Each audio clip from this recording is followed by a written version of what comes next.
முக்கனிகளில் மாம்பழம் தான் முதன்மையான கனி. மா, பலா, வாழை அப்படின்னு நம்ம சொல்லுவோம். இப்போ மாங்காய் சீசன் தொடங்கியாச்சு.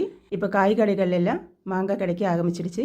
நமக்கு விலை மலிவாக மாங்காய் கிடைச்சிதுன்னா அதை அதிகமாக வாங்கி நம்ம வீட்டு சமையல் தேவைக்கு போக மீதம் உள்ளதை இது போல் சின்ன சின்ன துண்டுகளாக வெட்டி வெயிலில் காய வச்சு இது போல் நம்ம பாட்டிலில் போட்டு வச்சிட்டோம்னா நம்ம வருஷத்துக்கும் வச்சிருந்து பயன்படுத்தலாம். தேவைப்படும் போதெல்லாம் 4-5 துண்டுகள் எடுத்து சுடுதண்ணியில் போட்டு மூடி வச்சிட்டோம்னா நம்ம சமைக்கும்போது அதை நம்ம சமையலில் பயன்படுத்திக்கலாம்.